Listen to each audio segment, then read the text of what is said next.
ভাইরা, কিছুদিন আগে পত্রিকায় পড়লাম একটা খবরটা ছিল এমন, একজন যুবক তার জীবনের কাহিনীটা বলছে। ও দুনিয়ার সন্তানের দল, আমার মতো কুলাঙ্গার সন্তান কেউ হইও না।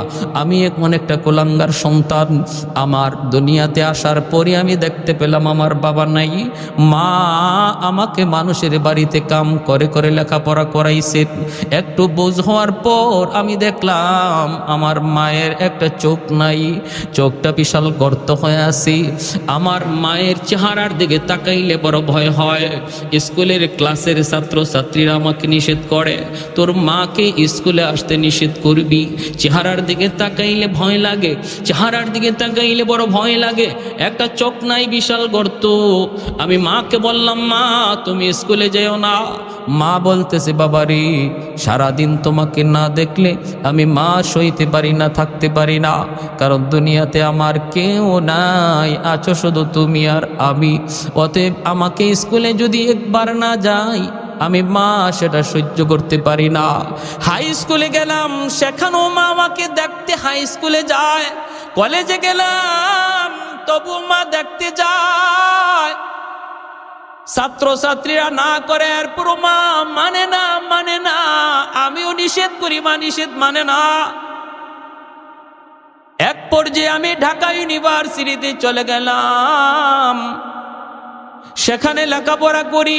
সুন্দরী একটা মেয়ের সাথে আমার পরিচয় হয়। পরিচয় হওয়ার পর আমরা একে অপরকে বিয়ে করি নেই। আমি ঢাকা শহরের রং বেরং দেইকা মার কথা আমি সন্তান ভুলে যাই। আমি আমার বউনিয়া সংসার শুরু করে দিছি, অথচ গ্রামের দক্ষিণী মায়ের কথা আমি ইয়াদ করলাম না। এইদিকে মা শহর থেকে যেই মানুষটা গ্রামে যায় তারে জিজ্ঞেস করে, আমার সন্তান রে তোমরা দেখছো নি? মানুষজন কয় আমরা দেখছি, অমুক এলাকায় তার বাসা, বউনিয়া থাকি। একদিন দক্ষিণী মা লাঠিতে বর দিয়া বাসার ঠিকানা লইয়া দরজার সামনে হাজির হয়ে গেছি। দরজা নক করছি, সন্তান দরজা কইলা দেখে দক্ষিণী মা। তখনও সন্তানের দিল নরম হয় না। মানুষ যখন পাপ করে, অন্যায় করে, দিল শক্ত হয়ে যায় পাথরের মতো। মার চোখের পানি দেখলো, তার দিল নরম হয় না। দরজা খুইলা যেই দেখলো মা দাঁড়ায় আছে, তখন মার একটা ধমক দিয়া বসছে। ধমক দিয়া কইরে, মা তুমি এখানে কেন আইছো? স্কুল জমানায় শান্তি দেও নাই, কলেজ জমানায় শান্তি দেও নাই, যত নিষেধ করেছি ততই তুমি শুধু আসো আসো। তোমার চেহারা দেখলে বড় ভয় লাগে, বিশ্রী লাগে। আমার বউ যদি তোমারে দেখে সেও তো ভয় পাবে। এই কথা বইলা যখন ধমক দিছে দক্ষিণী মা, তখন ঘরের দরজার সামনে দাঁড়ায়া আসমানের মালিকের দিকে তাকায়া চোখের পানিটা সাইরা হাতটা উঠায় কয়, বাবা আমি সাহায্য নিতে আসি নাই, আমি তোমার কাছে পয়সা নিতে আসি নাই, এসেছি রে বাবা যেই সন্তানের কারণে আমি জীবন যৌবন সব শেষ করেছি, যেই সন্তানের কারণে বাপ মার কাছে যাই নাই, স্বামীর বিটাতেই ছিলাম, মানুষের বাড়িতে কাম করে করে যার লেখাপড়া করাইছি, ওই সন্তানটার এক নজর দেখার জন্য আমি এসেছি। বাবা আমি তোমারে দেখছি, আমার মন জোড়ায় গেছি, আমি থাকতেও আসি নাই, পয়সা নিতেও আসি নাই। বাবা আমি গেলাম, তোমরা সুখে থাকো, বউ নিয়ে তুমি সুখে থাকো। এই বইলা মা চলে গেল। এই সন্তান পত্রিকার ভাষায় নিজের জীবনী বলে আর বলতেছি। এর কিছুদিন পর আমার গ্রামের পাশের গ্রামেই একটা অনুষ্ঠান, ওই অনুষ্ঠানে আমাকে চিফ গেস্ট করা হলো, প্রধান অতিথি করা হলো। আমি ওই অনুষ্ঠানে হাজির হলাম।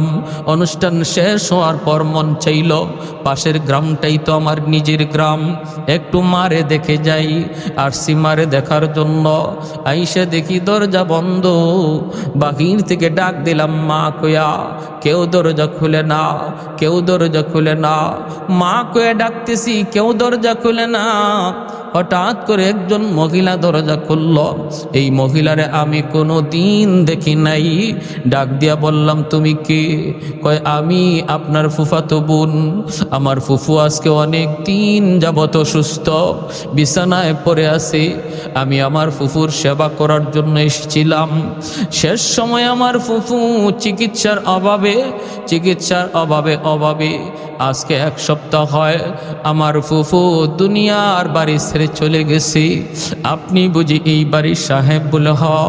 আমার মা কই? কয়, আপনার আম্মা 1 সপ্তাহ হয় দুনিয়ার জগৎ ছেড়ে চলে গেছে।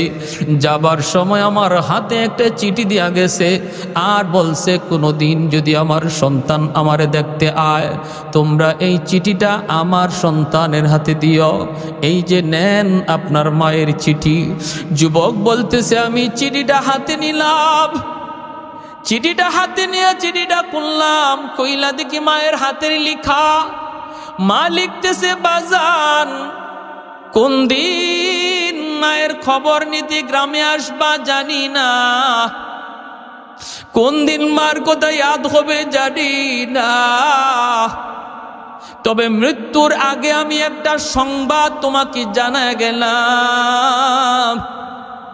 মার একটা চোখ নাই বিধায় তুমি মারে ঘৃণা করতা, মারে ভয় পাইতা, যাইতে নিষেধ করতা, কিন্তু দুনিয়ায় একদিনও কোনো দিন তুমি আমারে জিগাও নাই, মাগো তোমার চোখটা গেল কোথায়?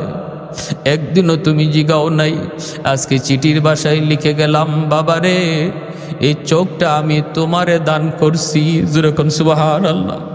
এই চোখটা আমি মা তোমাকে দান করছি। শিশুকালে তোমার টাইফয়েড জ্বর হয়েছিল, ডাক্তার বলল তোমার একটা চোখ নষ্ট হয়ে গেছে, যদি আর একটা চোখ তোমারে দেওয়া না হয় তোমার দোনোটা চোখ নষ্ট হয়ে যাবে। আমি ডাক্তারকে বলেছিলাম, ডাক্তার আমি মার একটা চোখ নয় দোনোটা চোখ নিয়েও যদি আমার সন্তানের চোখ বাঁচানো যায়, আমার সন্তানের চোখ বাঁচাও। ওই দিন তোমাকে চোখটা দান করেছি, এজন্য মার একটা চোখ নাই, দেখতে ভয় লাগে। যুবক এই কথা পড়ার পর হাউমাউ করে কাঁদতে লাগলো, হাউমাউ করে কাঁদতে লাগলো। কিন্তু কান্নাকাটি করে কোনো লাভ নাই, লাভ নাই। মা যদি কলিজায় ব্যথা লইয়া, বাবা যদি কলিজায় ব্যথা লইয়া কবরে যায় রে যুবক, মনে রাখবা তোমার জিন্দগির নামাজ, তোমার জিন্দগির রোজা, তোমার জিন্দগির হজ, তোমার জিন্দগির যাবতীয় আমল, কোন আমল আল্লাহর কাছে কবুল হবে না যদি তোমার বিরুদ্ধে মায়ের মামলা থাকে, বাবার মামলা থাকে। এজন্যই তো ভাইরা, বন্ধুরা, ভাইরা, করাচির হজরত হাকিম আক্তার সাহেব রাহিমাহুল্লাহ ইনি বলেন, আমি করাচির মসজিদে নামাজ পড়ি, বাস্তব ঘটনা শোনাইতেছে আপনাদেরকে। বাস্তব যুবক, দিলটা একটু নরম করে কথাগুলি শোনো, দিলটা নরম হয়ে যাবে। জীবনে আর কোনোদিন বাপ মার সাথে বেয়াদবি করবা না। যদি কইরা থাকো আজ রাত মাপ চায়া নিবা। আল্লাহর ওলি বলে, আমি করাচির মসজিদে নামাজ পড়লাম, দেখি একটা যুবক বড় সুন্দর করে নামাজ পড়লো, কিন্তু ডান হাত কাপড় দিয়া পেঁচানো। নামাজ শেষ হলে পরে আমি যুবকরে ডাক দিলাম, রে যুবক, তোমার নামাজটা বড় সুন্দর নামাজ হয়েছে, কিন্তু ডান হাত কাপড় দিয়া পেঁচায় রাখছো কেন? যুবক বলতেছে, আল্লাহর ওলি, আমার হাতের মধ্যে পচন শুরু হয়েছে, দুর্গন্ধ বের হয়, যদি কাপড় দিয়া পেঁচায় না রাখি কেউ মসজিদে টিকতে পারবে না, আমাকে এলাকা থেকে বের করে দিবে। আল্লাহর ওলি বলেন, তাহলে তুমি কি কোনো চিকিৎসা করাও না? যুবক বলে, ভারত পাকিস্তানের সব ডাক্তার দেখানো শেষ, কেউ আমার রোগ ধরতে পারে না। ডাক্তার এই পচন ভালো করার জন্য অ্যান্টিবায়োটিক, হাই অ্যান্টিবায়োটিক সব ধরনের ঔষধ দেয়, কিন্তু কোনো ঔষধেই কাজ হয় না। ডাক্তার নিজেরা বলে, আমরা তো বুঝি না কোথায় গন্ডগোল, কি সমস্যা। আমাদের যে ঔষধ, যে ট্রিটমেন্ট, এই ট্রিটমেন্টে তো তোমার ভালো হওয়ার কথা। আল্লাহর ওলি বলেন, যুবক অন্য দেশের ডাক্তার দেখাও। তখনই যুবক চোখের পানিটা সাইরা দিয়া কান্দে আর কই, আল্লাহর ওলি গো, আমাকে আর ডাক্তার দেখাইতে বলবেন না। দুনিয়ার কোনো ডাক্তার আমার রোগ ধরতে পারবে না। আমি আমার রোগ ধরে ফেলেছি, কেউ না ধরলো আমি ধরে ফেলেছি। আমার রোগ হলো আসমানে, চিকিৎসা চলছে জমিনে। আগুন লাগছে শেরপুর, পানি দেয় ফরিদপুর, জীবনে কোনোদিন আগুন নিভবে না। আমার রোগ হলো আসমানে, চিকিৎসা জমিনে, রোগ সারবে না। কি তোমার জীবনের ইতিহাস? এমনি যুবক চুকির পানি সাইরা দিয়া কান্দে আর কয়, আমি আমার মায়ের গর্ভে একমাত্র সন্তান। জন্মের পরই আব্বা মারা গেছেন। আম্মা আমাকে বড় কষ্ট করে করে লালন পালন করছেন। আমি মানুষের বাড়িতে মায় কাজ করে কইরা আমার স্কুলের খাতা কলম কিনা দিয়া দিয়া লেখাপড়া করাইছি। আমি কলেজে গেলাম, ভার্সিটিতে গেলাম, তারপরে সুন্দরী একটা বউ বিয়ে কইরা বাড়িতে উঠাইলাম। আমার মা আমার বউকে মেনে নিলেন, কোনো বাধা দিলেন না। মা বললেন, শুধু এতটুকু, বাবা আমাকে একটু খবর দিলি না। আমি মা নিজে যায় বৌমাকে উঠে আনতাম, একটু খবর দিলি না। এরপরও মা মেনে নিছেন, কিন্তু আমার মাকে মা হিসাবে মানতে পারে না। অফিস থেকে আসলে পরে আমার কানে কানে মার বিরুদ্ধে অভিযোগ দেয়। আমি মার বিরুদ্ধে অভিযোগ শুনি। একদিন, 2 দিন, 3 দিন শুনতে শুনতে আমি মার রুমে ঢুইকা মারে বকাবকি শুরু করলাম। প্রথমেই মারে বকা দিলাম, এ মা তুমি কেন ওর সাথে যন্ত্রণা দাও? মা বলে, বাবা আমি কিছু বলি নাই। প্রতিদিন আমার বউ অফিস থেকে আসার সাথে সাথেই মায়ের বিরুদ্ধে আমাকে কানফড়া দেয়। আমি তো সুন্দরী বউ, মহব্বত করে বিয়ে করেছি, আমি তো তার কথায় মত্ত। মার রুমে ডুইকা মারে প্রথম দিন বকাবকি করলাম, দ্বিতীয় দিনও বকাবকি করলাম, তৃতীয় দিন মার গায়ে আমি নালায়েক হাত উঠায় ফেলছি। যেই মাত্র মার গায়ে হাতটা উঠাইছি, এমনি মা চোখের পানিটা সাইরা ডাক দিয়া কয়, বাজান রে, আজকে বউয়ের কথায় তুই মার গায়ে হাত উঠে দিলি, অথচ একবারও তুই ভাবলি না এই হাতটা মা চুমায়া চুমায়া বড় করছি। তোর এই হাতের মধ্যে আমি মার হাজারো চুমা লেগে আছি। বাবার আদর তোকে দিয়েছি, মায়ের আদর তোকে দিয়েছি, আজকে একটা বউ পাইয়া তুই মার গায়ে হাত উঠে দিলি। ঠিক আছে নে, আল্লাহ যেন তোর এই হাত ফসায়া দেয়, আল্লাহ যেন তোর এই হাত পচায়া দেয়, তুই যেন আমার জানাজার নামাজ পড়তে না পারো।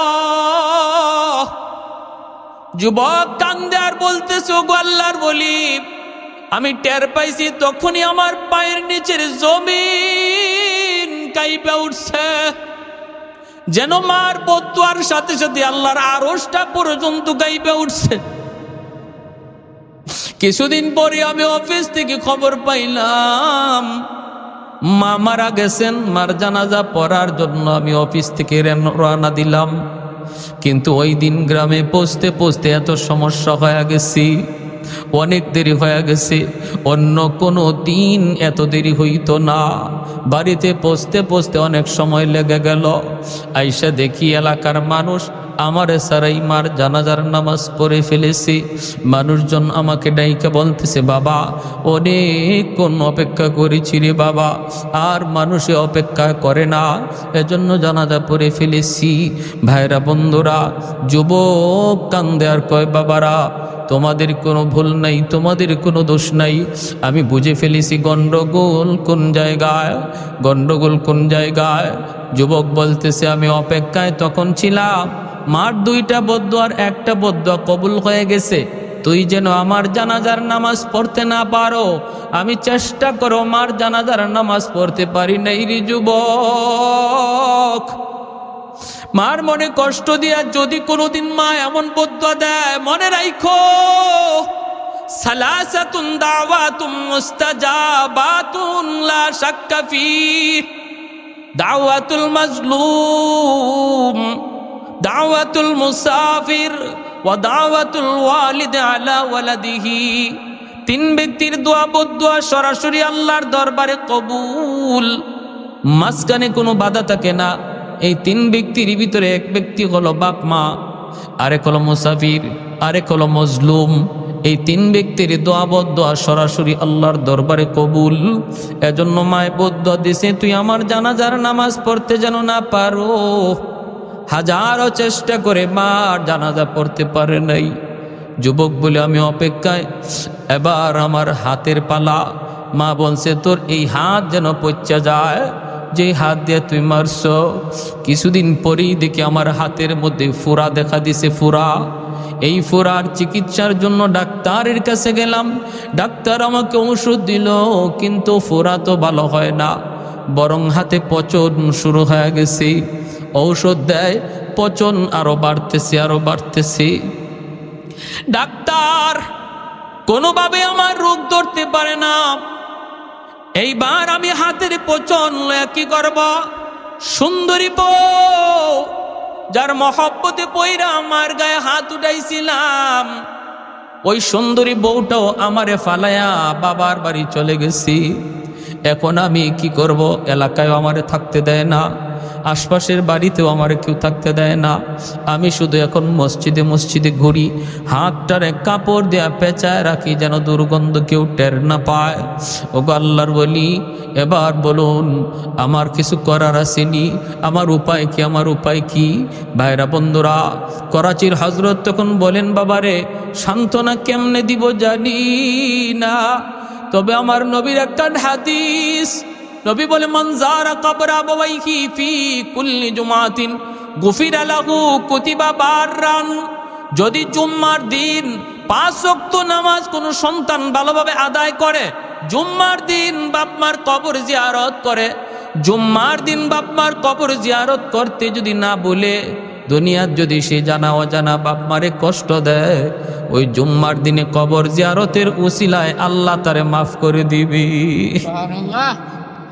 এজন্য ভাইরা বন্ধুরা বলতেছিলাম, আল্লাহর নবী ওই যুবককে বলতেছে, রে যুবক, 1 নাম্বার দায়িত্ব হলো বাপমার জন্য এই দোয়া করো, আল্লাহ আমার আব্বা আম্মারে তুমি মায়া করো, যেইভাবে আমার শিশুকালে আমার বাপ মা মায়া করছে। এই দোয়াটা যখনই তুমি করবা, সাথে সাথে এই খবর আল্লাহ বাপ মার কবরে পৌঁছায় দিব। 2 নাম্বার ওয়াল ইস্তিগফারু লাহুমা। নবী বলেন, বাপমার জন্য বেশি বেশি দান সদকা করো, বাপমার জন্য মসজিদ মাদ্রাসা বানাও, বাপমার জন্য মানুষের সেবামূলক কাজ করো, বাপমার জন্য তুমি হাত বাড়ায় দাও, তাহলে তোমার ওই দানের খবর সাথে সাথে আল্লাহ বাবার কবরে পৌঁছে দিবে, যেন তুমি দুনিয়ার থাইকা কবরে বাপমার সেবা করলা। 3 নম্বর ইনফাজু আহদিহিমা মিন বাদিহিমা। তোমার মা বাবার যদি কোনো ওয়াদা থাকে, ওয়াদা, মসজিদ মাদ্রাসায় কোনো ওয়াদা ছিল, মসজিদে 10,000, মাদ্রাসায় 20,000, অথবা কোনো গরিব মানুষকে দান করার কোনো ওয়াদা ছিল, এমন কিছু যদি থাকে যেটা বাবার হক রয়ে গেছে, বাবা আদায় করে যায় নাই, এই আদায় করা অনাদায় বস্তুটা তুমি বাবার পক্ষ থেকে আদায় করো। বাবা হজ করে নাই, হজ ফরজ ছিল, তুমি বাবার পক্ষ থেকে হজটা আদায় করো। বাবা তোমার ফুফুদের সম্পদ দেয় নাই, তুমি ফুফুদেরকে ডাইকা তাদের সম্পদ বুঝায় দাও। বাবা যেই সমস্ত বিষয় তার দায়িত্ব ছিল করার, করে নাই, তুমি এই দায়িত্বগুলো আদায় করো। সাথে সাথে আল্লাহ পাক তোমার বাবার কবরে খেদমত আল্লাহ পৌঁছায় দিব। এজন্য বলি, সন্তান বাবার নামে মায়ের নামে গরু জবাই করে 40 করবা পরে, আগে দেখো বাবা কারো হক নষ্ট করছে কিনা। দুনিয়া থাকতে তাড়াতাড়ি তুমি হক ফিরায় দাও। যদি তোমার চাচাদের হক নষ্ট করে থাকি, চাচা তো ভাই বোন তাদের সম্পদটা বুঝাইয়া দাও। ফুফুদের হক যদি নষ্ট করে থাকে, ফুফা তো ভাই বোনকে ডাইকা আনো, আইনা তাদের হক তাদেরকে বুঝাইয়া দাও। এই কাজ না কইরা হাতি জব কইরা 40 খাওয়াইলেও বাবার কবরের আগুন নিববে না। ভালো করে শুনেন, আমরা সমাজের তালে তালে চলি, আর আমি হাদিস থেকে বলতেছি। যে আল্লাহর নবী হাদিসে কি বলছেন, যে আমরা আমাদের বাপ মার জন্য কি করব, নবী হাদিসে কি বলছেন একটু মনোযোগ দিয়ে শুনি। খাওয়াইবেন খাওয়ান, গরিবদেরকে খাওয়াবেন খাওয়ান, অসুবিধা নাই, কিন্তু মনে রাখতে হবে সবার আগে খেয়াল রাখো বাবা কারো হক নষ্ট করে গেছে কিনা, ওই হকটা তাড়াতাড়ি ফিরাও। এটা না দিয়া হাজার হাজার মানুষে গরু জবাই করে খাওয়াইলো বাপমার কবরের আগুন নিববে না। ভালো করে শুনবে। 4 নম্বর নবী বলেন সিলাতুর রাহমিল্লাতি লা তুসালু ইল্লা বিহিমা। কয়টা আমলের কথা মনে আসেনি আপনাদের? কয়টা? একটু জোরে আওয়াজ দিয়ে বলেন কয়টা? ভালো করে ইয়াদ রাখবো হাদিসের কথা, 5টা আমল। নবী বলেন 5 নম্বর হলো সিলাতুর রাহমিল্লাতি লা তুসালু ইল্লা বিহিমা। তোমার বাপ মার যারা আত্মীয় স্বজন তাদের সাথে আত্মীয়তা রক্ষা করে চলো। বাবার আত্মীয় হলো চাচা, বাবার আত্মীয় হলো চাচাতো ভাই বোন, বাবার আত্মীয় হলো তোমার ফুফু, বাবার আত্মীয় হলো ফুফাতো ভাই বোন। তুমি যদি আজকে পয়সাওয়ালা হও, বাবার কবরে যদি খেদমত পৌঁছাইতে চাও, আল্লাহর নবী বলেন চাচার খবর লও, চাচার খবর লও, ফুফুর খবর লও, চাচাতো ভাই বোনের খবর লও, ফুফাতো ভাই বোনের খবর লও। বাবার আত্মীয় স্বজন যারা, বাবার রক্তের মানুষগুলা যারা, তাদের খোঁজ খবর নেও। বাবার রক্তের কোনো মানুষ সমস্যায় পড়ে গেছে, অভাবে পড়ে গেছে, ওদেরকে তুমি সাহায্য করো। আল্লাহর নবী বলেন যখনই তুমি বাবার রক্তের কোনো মানুষকে সাহায্য করবা, সাথে সাথে আল্লাহ তোমার ওই সেবা, তোমার ওই খেদমত বাবার কবরে আল্লাহ পৌঁছায়া দিব। মার যারা আত্মীয়, মার আত্মীয় হলো মামা, মার আত্মীয় হলো নানা, মার আত্মীয় হলো খালা। মা দুনিয়ায় নাই, মার আত্মীয় স্বজন আছে। নবী বলেন মার আত্মীয় স্বজনের খবর লও, মার আত্মীয় নানা নানি তাদের খোঁজ খবর নাও। সমস্যা থাকলে সমাধান করো, সাহায্য লাগলে সাহায্য দাও। মার আত্মীয় মামা, মামা তো ভাই বোন অভাবে আছে, সাহায্য করো। মার রক্তের মানুষগুলিকে যখনই তুমি সাহায্য করবা, তাদের খোঁজ খবর নিবা, আল্লাহর নবী বললেন সাথে সাথে কবরে শুয়ে থাকা মার কবরে আল্লাহ তোমার খেদমত পৌঁছায় দিবে।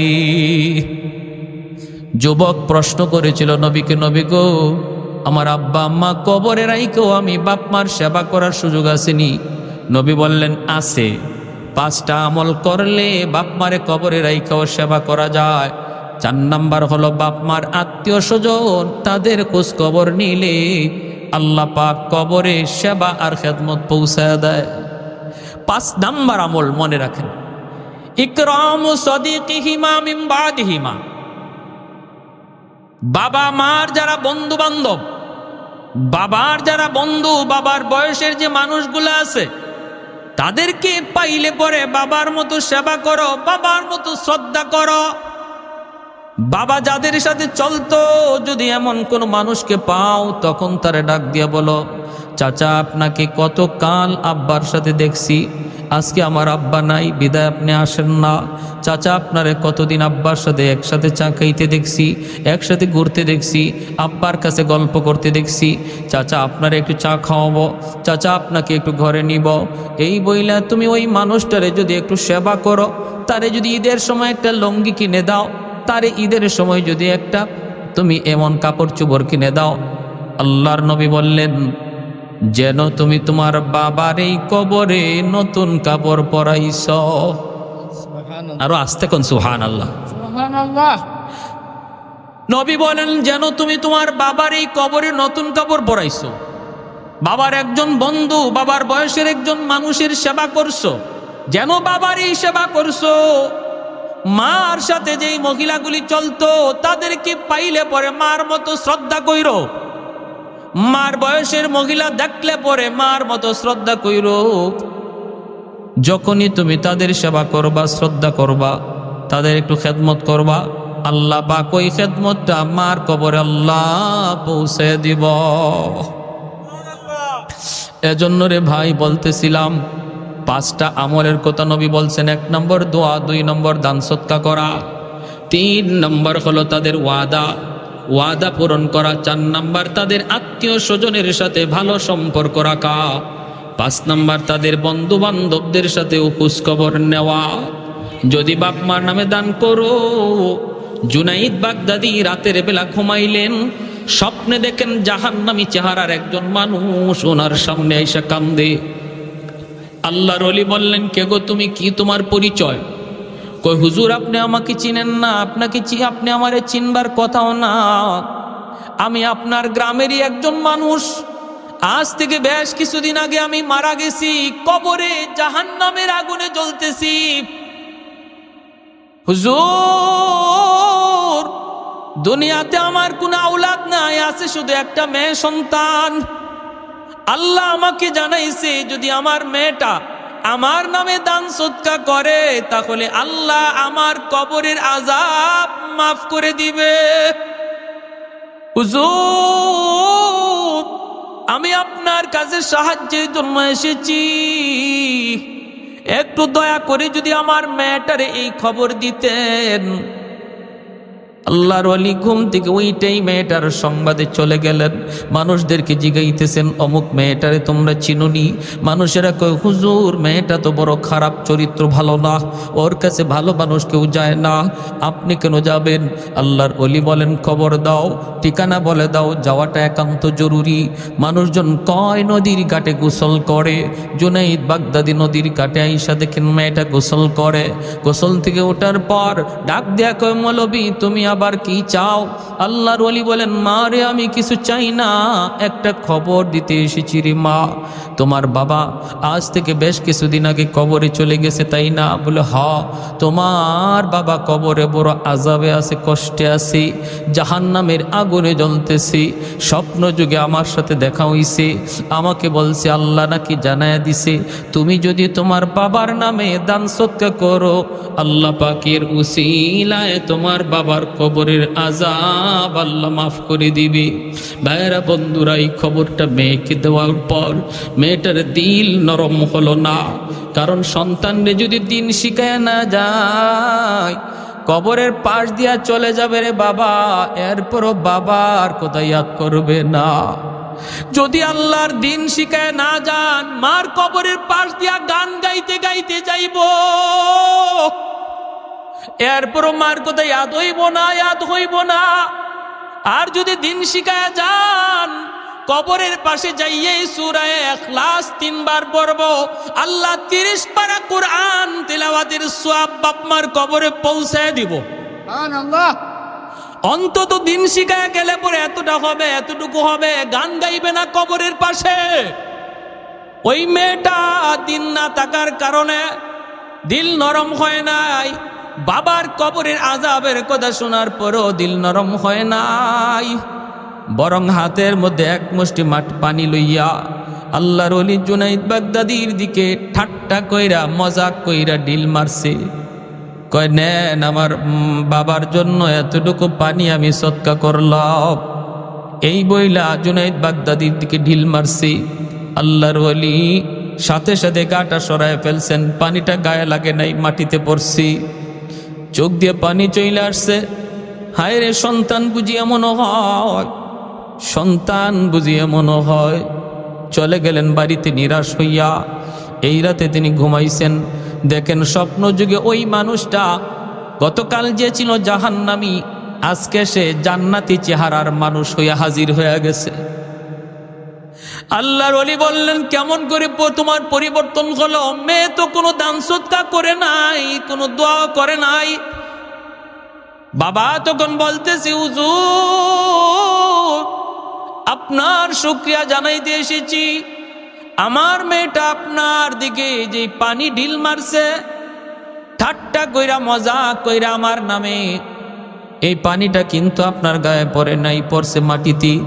যেই জায়গায় পড়ছে ওই জায়গায় একটা পোকা দীর্ঘদিন যাবৎ পানির তৃষ্ণায় ছটফট করতেছিল। ওই পোকাটার মুখের মধ্যে পানিটা যায় পড়ছে, পানিটা খাইয়া পোকার জীবন রক্ষা হইছে। সাথে সাথে পোকায় কয়, আল্লাহ যার উসিলায় পানি পেয়ে আমার জীবন রক্ষা হলো, তুমি তারে মাফ করো। ওই পোকার দোয়ার উসিলায় আল্লাহ আমাকে মাফ করে দিছে। জোরে কোন সুবহানাল্লাহ। আর একটু জোরে কোন সুবহানাল্লাহ। তাহলে বাপ মার নামে সন্তান যদি দান সদকা করে, এই উসিলায় বাপ মার কবরের আযাব মাফ করে দেয় কে? আর একটু জোরে বলেন কে? একজন ভাই হাত উঠান সবার আগে। হুজুর, আমি আমার আব্বা আম্মার নামে আগামী রমজান মাস পর্যন্ত আল্লাহ যদি আমার হায়াত বাঁচায়, রমজান মাসে আমি 1000 টাকা দিব ইনশাআল্লাহ। 10 জন ভাই বাপ মার নামে 10টা হাত উঠান। সবার আগে একজন ভাই বলেন, পিছনে 2টা ভাই হাত উঠেছে কি নাম? কি নাম?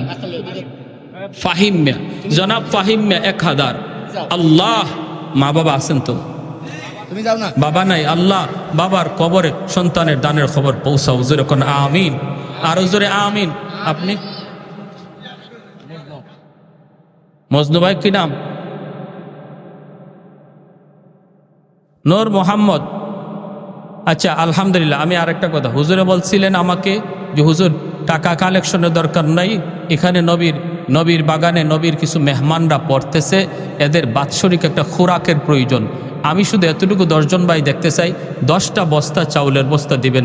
রমজান মাসে 1 বস্তা 70 বস্তার সোয়াব। দেখি 10টা বস্তা কেলা দিবেন। সবার আগে একজন ভাই হাতটা জাগান, হুজুর আমি 1 বস্তা চাউল দিব ইনশাআল্লাহ রমজানে। কি নাম? মোহাম্মদ আলী ভাই 1 বস্তা চাউল। জোরে কোন মারহাবা। আর একটু জোরে আওয়াজ দিয়ে মারহাবা। মা বাবা আছেন? মা আছে, বাবা নাই। জাআত রাসূল রাব্বিনা বিল হক রব্বানা যালামনা আনফুসানা ওয়া ইল্লাম তাগফির লানা ওয়া তারহামনা লানাকুনান্না মিনাল খাসিরিন রব্বিরহামহুমা কামা রাব্বায়ানি সগীরা রব্বিরহামহুমা কামা রব্বায়ানা সগীরা। রব্বুল আলামিন মায়ার নজরে, কুদরতি নজরে একটু তাকায় দেখো, তোমার বান্দারা বসে বসে তোমার কথা, তোমার হাবিবের কথাগুলি মনোযোগ দিয়ে শুনতেছে। আমলখানা যদি পছন্দনীয় হয়, এর উসিলায় আমাদের জীবনের সব গুনাহ খাতাগুলি মাফ করিয়া দাও। আল্লাহ, যারা হাত বানাইছি মালিক, জানি না কার জানি আমার মতো মা দুঃখিনী দুনিয়ায় নাই, কার জানি আদরের বাবা দুনিয়ায় নাই।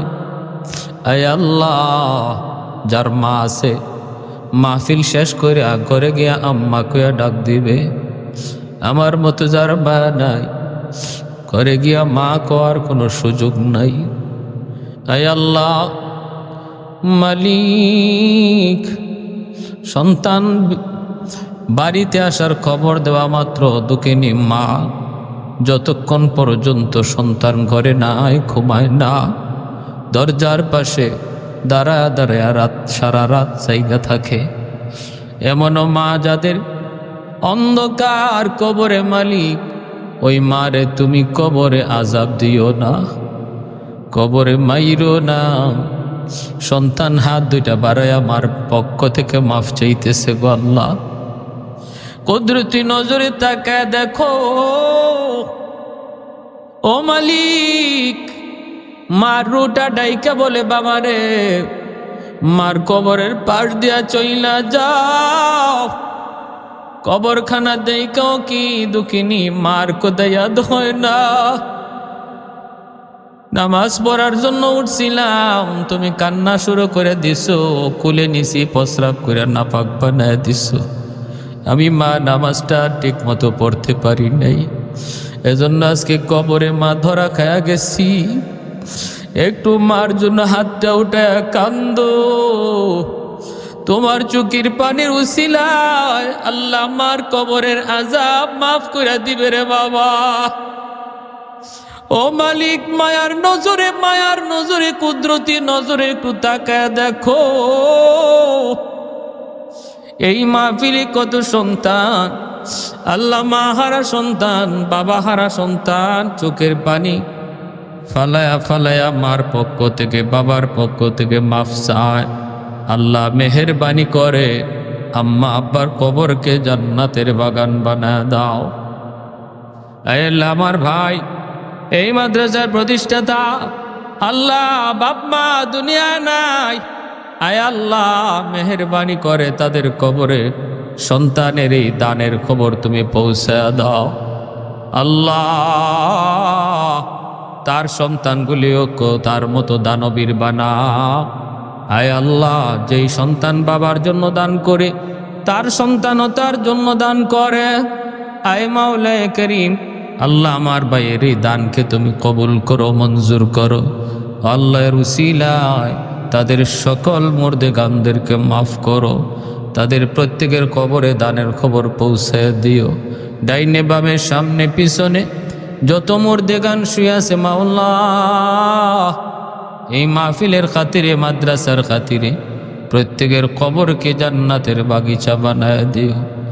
এই মাদ্রাসাখানাকে তুমি কবুল করে নাও।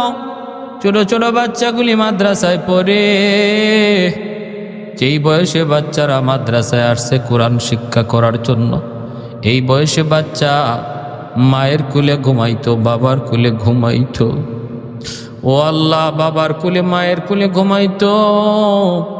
মা দুঃখিনী ঠিক মতো খায় না, বাবা খাইতে বসলে চোখের পানি ঝরায় কান্দে। জানি না আমার সন্তান এই মুহূর্তে খাইলো নাকি ঘুমাইল। ভালো খানা খাইতে গেলে বাবার চোখ দিয়া পানি ঝরে। মা যেই সন্তানটারে নিজের হাতে খাওয়াইতো, নিজে গোসল করাইতো, নিজে বিছানা বিছা দিত, এই বাচ্চাটা আজকে কোরআনের খাতিরে নিজের খানা নিজে খায়, নিজের বিছানা নিজে বিছায়। গো আল্লাহ, আল্লাহ তোমার কোরআনের দিকে তাকাইয়া, বাপ মার দিলের দিকে তাকাইয়া সন্তানকে কবুল করো, মঞ্জুর করো। এই মাদ্রাসার প্রতিটা ছাত্রকে আল্লাহ দ্বীনের জন্য কবুল করো, কোরআনের হাফেজ বানাও, আলেমে দ্বীন বানাও। ছাত্র ওস্তাদ সবাইকে কবুল করে নাও। অনেকেই দোয়া চাইছেন আমাদের প্রতিষ্ঠাতা সভাপতি সাহেবের। আয় আল্লাহ, ভাবি অসুস্থ, আল্লাহ তুমি সুস্থতার নিয়ামত দিয়ে দিও। সালাম সাহেবের মা অসুস্থ, আল্লাহ তুমি সুস্থতার নিয়ামত দিয়ে দিও। ও মালিক, অনেকেই বিছানায় পড়া পড়া তোমাকে ডাকতেছে। গো আল্লাহ, মেহেরবানি করে প্রত্যেকের সুস্থতার নিয়ামত তুমি দান করো, অসুস্থতা থেকে হেফাজত করো। আমরা যারা সুস্থ আছি, রাস্তাঘাটের আফত বিপদ অ্যাক্সিডেন্ট থেকে বাঁচাও, মহামারী থেকে আমাদেরকে হেফাজত করো। আল্লাহ আমাদের সন্তানগুলিকে যারা স্কুল কলেজে পড়ে, আল্লাহ তাদেরকে নামাজি বানাও, দিনদার বানাও, মা ভক্ত বাবা ভক্ত বানাও। যেই সন্তানগুলি বাপমার কদর বুঝে না, তাদেরকে বুঝ দিয়া দাও। আল্লাহ, যেই সন্তানগুলি বাপমার কদর বুঝে না, তাদের অন্তরের ভিতরে বাপমার কদর ঢুকায় দাও। আয় আল্লাহ, আমার অনেক প্রবাসী ভাই আছে প্রবাসে, আল্লাহ তুমি তাদেরকে আফত বিপদ থেকে হেফাজত করো, তাদের রুজির মধ্যে বরকত দাও। প্রবাসী ভাইয়েরা কত কষ্ট করে দেশের কথা মনে পড়ে আসতে পারে না। এই টাকার জন্য মা সাইরা, বাবা সাইরা, কলিজার টুকরা সন্তান সাইরা, 7 সমুদ্র 13 নদীর ওই পার দিন কাটায়, রাত কাটায়। আল্লাহ আমার প্রবাসী ভাইদেরকে তুমি দ্বীনের জন্য কবুল করো, মঞ্জুর করো। আল্লাহ তাদের রুজির মধ্যে বরকত দিও, হালাল পথে চালায়, সব ধরনের ছোট বড় বিপদ আপদ থেকে বাঁচাইও। মাদ্রাসায় যারা সাহায্য করলো, আল্লাহ রমজান মাসে তোমার মাদ্রাসায়, তোমার নবীর বাগানে যারা দান করার নিয়ত করলো, প্রত্যেকের হায়াতের ভিতরে বরকত দিয়ে দিও। আল্লাহ রমজান মাস সুস্থতার সাথে রোজাগুলি রাখার তৌফিক দিও। আয় আল্লাহ, ব্যবসায়ী যারা আছে ব্যবসার মধ্যে বরকত দিও। কৃষক যারা আছে আল্লাহ তাদের কৃষি খেতে বরকত দিও।